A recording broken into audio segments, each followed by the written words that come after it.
की, भारत माता की। स्वामी सहजानंद सरस्वती सह किसान मजदूर समागम कार्यक्रम में उपस्थित भारत सरकार के गृह सहकारिता मंत्री श्री अमित शाह जी, भाजपा राष्ट्रीय महामंत्री सह बिहार प्रभारी श्री विनोद तावरे जी,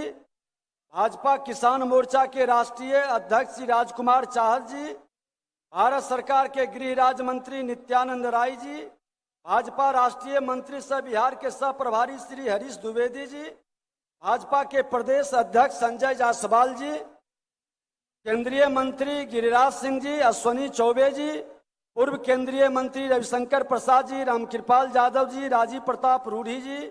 राज्यसभा सांसद सह कार्यक्रम के संयोजक विवेक ठाकुर जी, बिहार सरकार के सभी पूर्व मंत्री, सांसद, विधायक, विधान पार्षद महोदय, पूर्व विधायक, पूर्व विधान पार्षद, कार्यक्रम के संचालक प्रदेश महामंत्री सुशील चौधरी जी, किसान मोर्चा के अध्यक्ष पटेल जी, यहाँ पर उपस्थित मैं पाटलिपुत्रा की इस पावन धरती पर भारतीय राजनीति के आधुनिक चाणक्य माने जाने वाले देश के माननीय गृह एवं सहकारिता मंत्री श्री अमित शाह जी का हार्दिक अभिनंदन और स्वागत करता हूं। उपस्थित बंधुओं, हमें गर्व है कि हम आज अपनी महान सामाजिक विरासत लघु सीमांत मजदूर किसान के प्रति संवेदनशील और समतामूलक समाज बनाने की परिकल्पना करने वाले परम आदरणीय स्वामी सहजानंद सरस्वती की जयंती पर यहाँ उपस्थित हुए हैं। मैं सबसे पहले उनके श्री चरणों में अपना शीश झुकाकर उनका नंदन बंदन अभिनंदन करता हूँ। सत्यनिष्ठा, विचारक, जिज्ञासु, कर्मशील, क्रांतिकारी और सक्रिय मर्मज्ञ, वेदों के मर्मज्ञ स्वामी जी पहले किसान मजदूर नेता थे और उन्होंने आज किसानों के मन के अंदर जो भाव पैदा किया,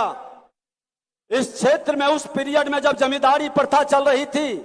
अपने ही समाज के विरुद्ध किसानों के प्रति,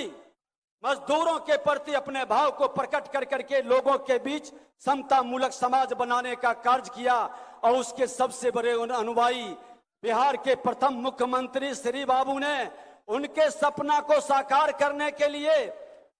जमींदारी उन्मूलन कानून लाया, जो भारत के संविधान में पहला संशोधन के रूप में वह पाठ बना। आज उनके पद चिन्हों पर अगर जो बिहार चलता तो देश का प्रथम राज्य के रूप में बिहार आगे बढ़ता। लेकिन बिहार को जो आजादी के बाद सबसे बड़े 3 मुख्यमंत्री को अवसर मिला, श्री बाबू को, श्रीमान लालू प्रसाद यादव को और नीतीश कुमार जी को, और तीनों के कार्य का विश्लेषण बिहार की जनता करेगी कि आज अपराध, आतंक, भ्रष्टाचार चरम पर किसने पहुंचाया, अविश्वास समाज में किसने लाया, नफरत का भाव किसने पैदा किया और आज इन तमाम विषय का समाधान क्या है। देश के प्रधानमंत्री माननीय नरेंद्र मोदी जी जो समाज के बीच में एक महामंत्र लेकर आके आए हैं, सबका साथ, सबका विकास, सबका विश्वास, सबका प्रयास, उस महामंत्र के माध्यम से कन्याकुमारी से, कश्मीर से कन्याकुमारी तक हमारे गृह मंत्री लौह पुरुष के रूप में आप 21वीं सदी के भारत के स्वामी विवेकानंद जी के सपना को साकार कर रहे हैं और हम सब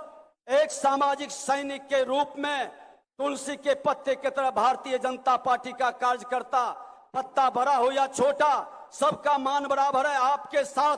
पूरी समर्पण भाव से खड़े हैं। आज हमारे सभी कार्यकर्ता जिस तरह से बिहार के अंदर संघर्ष कर रहे हैं, हर दिन दर्जन भर से ज्यादा हत्याएं हो रही है।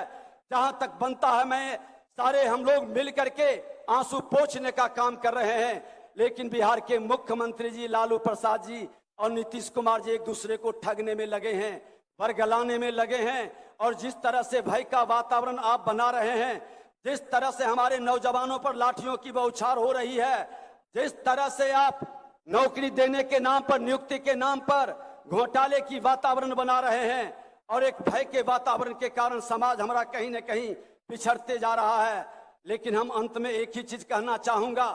कि हमारी सांस्कृतिक विरासत ठहर गई है। हमारे बिहार के गौरव को जिसने रोका है उस गौरव को बढ़ाना है। समाज के हर वर्ग के लोग, हर नौजवान मिलकर के और एक बार संकल्प लेंगे कि देश के प्रधानमंत्री माननीय नरेंद्र मोदी जी का जो सबसे बड़ा महामंत्र है, उसके माध्यम से ही हम बिहार के अंदर और केंद्र के अंदर एक नया वातावरण को फिर से बनाएंगे, एक माहौल खड़ा करेंगे। और कहा भी गया है, निज गौरव पर जिसे हो न अभिमान, वह नर नहीं पशु के समान। हमारा बिहार का जो गौरव गाथा था, उसको फिर से लाना है। जो ठगने का काम कर रहा है, जो एक दूसरे को महागठबंधन के माध्यम से महाठगबंधन के रूप में सत्ता में किसी तरह से बरकरार रखने के लिए ऐसे कदम, जातीय उन्माद पैदा करने का प्रयास कर रहा है, धार्मिक उन्माद पैदा करने का प्रयास कर रहा है, उससे हमें बचना है और मिलकर कदम बढ़ाना है। यही कहते हुए फिर से हम आपका अभिनंदन और स्वागत करते हुए सभी कार्यकर्ता और सभी किसान बंधुओं से, मजदूरों से कहना चाहेंगे कि अपने लिए जीना एक कहानी है, अपने लिए जीना एक कहानी है, औरों के लिए जीना एक जिंदगानी है। आज बिहार के आने वाला सारा नौजवान और भावी पीढ़ी आशा भरी निगाहों से हम सबको देख रहा है। हम अपने बच्चों के लिए क्या कर सकते हैं, कितना बलिदान दे सकते हैं, कितनी लड़ाई लड़ सकते हैं और बिहार को बचाना है। बिहार लोकतंत्र की जननी है, इस लोकतंत्र खतरे में है बिहार के अंदर। और आज ये जंगल राज, जिसको जनता राज बताते हैं मुख्यमंत्री, ये गुंडा राज में परिणत हो गया है। इस गुंडा राज से बिहार को मुक्त कराने के लिए मिलकर संकल्प लेना है। बहुत बहुत धन्यवाद। भारत माता की।